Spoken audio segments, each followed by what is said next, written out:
ठीक है, अब ये फैसला जनता को करना है, लेकिन हम क्योंकि पटना में बैठे हैं और बिहार का एक मुख्य चुनावी मुद्दा एसआईआर प्रक्रिया भी बन गई है, स्पेशल इंटेंसिव रिवीजन जो चुनाव आयोग कर रहा है, ये पूरा मामला सुप्रीम कोर्ट के भी समक्ष गया। आपने कहा कि ये तानाशाही है, ये लोकतंत्र पर डाका है और बीजेपी को फायदा पहुंचाने की कोशिश चुनाव आयोग कर रहा है, लेकिन सुप्रीम कोर्ट ने, देश की सबसे बड़ी अदालत ने भी इस प्रोसेस को रोका नहीं, इस प्रक्रिया पर रोक लगाई नहीं। इसके सबसे बड़े भुक्तभोगी हम लोग बैठे हैं आपके सामने, और आपको याद होगा मैं पूरा आंकड़ा लेके गया था। जिन मंत्रियों के, केंद्रीय मंत्रियों के आवास में लोकसभा के चुनाव में 4 वोट थे, 3 वोट थे, 2 वोट थे, वहां विधानसभा के चुनाव में 33 वोट थे, 26 वोट थे, 25 वोट थे, 20 वोट थे। और इसकी शिकायत हमने चुनाव आयोग से की थी जाके। वहीं साड़ी बांटे गए, पैसे बांटे गए, रुपए बांटे गए, शराब बांटी गई, उंगली पे स्याही लगा के पैसे दिए गए कि चुनाव में वोट देने मत जाना, जो आम आदमी पार्टी के समर्थक वोट जहां जहां पे थे। इस तरीके से भी लोगों को खरीदने का प्रयास किया गया, लेकिन कुछ नहीं हो पाया। तो चुनाव की मतदाता सूची में घपला होता है, इसका प्रमाण सहित शिकायत हमने चुनाव आयोग को एक नहीं अनेक बार दिया दिल्ली में।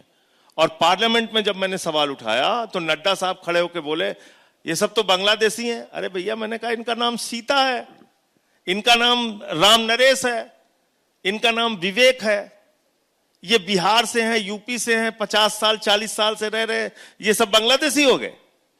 तो यूपी, बिहार, पूर्वांचल के लोग जो बिहार में रह रहे हैं वो बांग्लादेशी हो गए, रोहिंग्या हो गए।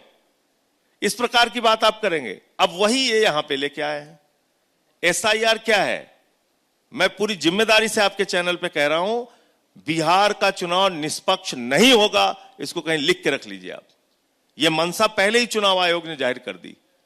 क्या है? गहन पुनरीक्षण, विशेष गहन पुनरीक्षण, एसआईआर। आप बताइए, किसी कानून के अंदर आपको अधिकार है यह एसआईआर करने का? कहां लिखा हुआ है बताइए? चुनाव आयोग के किस नियम कानून में लिखा हुआ है कि आप एसआईआर करा सकते हैं पूरे राज्य का? और आप कह क्या रहे हैं? जन्म प्रमाण पत्र लेके आओ, अपना लेके आओ, अपने मां का लेके आओ, अपने बाप का लेके आओ, अपने परिवार का लेके आओ। जो लोग 11 साल में अपनी डिग्री नहीं दिखा सके, वो पूरे बिहार के लोगों से चाहते हैं 1 महीने में आप सारे प्रमाण पत्र लेके आओ। कैसे लेके आएंगे? ये प्रोसेस तो 2002 में भी हुआ था। कैसे लेके आएंगे? 22 साल पहले भी ये 1 महीने के अंदर जो एनआरसी का प्रोसेस चला आसाम में, कितना लंबा समय लगा वहां पे? और आप चाहते हैं 1 महीने के अंदर पूरा बिहार, करोड़ों लोग वो लाइन में लग के आपको जन्म प्रमाण पत्र अपना दे दें? पासपोर्ट कहां से लाएगा गरीब आदमी?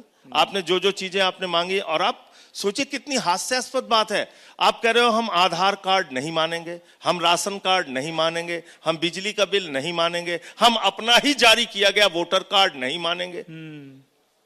बिल्कुल। और इस पर सुप्रीम कोर्ट ने यह सलाह भी दी है कि आधार कार्ड को आप शामिल कर सकते हैं। सलाह दी है, राशन कार्ड को शामिल कर सकते हैं। सलाह ही तो दी है ना, सलाह दी है, वो उनकी मर्जी, माने ना माने। तो इसलिए 28 तारीख का इंतजार करना पड़ेगा। अगर उस पर कोई स्पष्ट आदेश नहीं आता है तो आज मुझसे आप लिख के ले लीजिए, चुनाव हाईजैक हो चुका है, निष्पक्ष चुनाव बिहार का नहीं होगा। चलिए, ये आप बड़ी बात कह रहे हैं। 28 तारीख का हम इंतजार करते हैं, और संजय जी एक बार फिर TV9 का मंच होगा, हम और आप बात करेंगे सुप्रीम कोर्ट के फैसले के बाद। बहुत बहुत शुक्रिया हमसे बात करने के लिए, हमारे साथ जुड़ने के लिए। Thank you.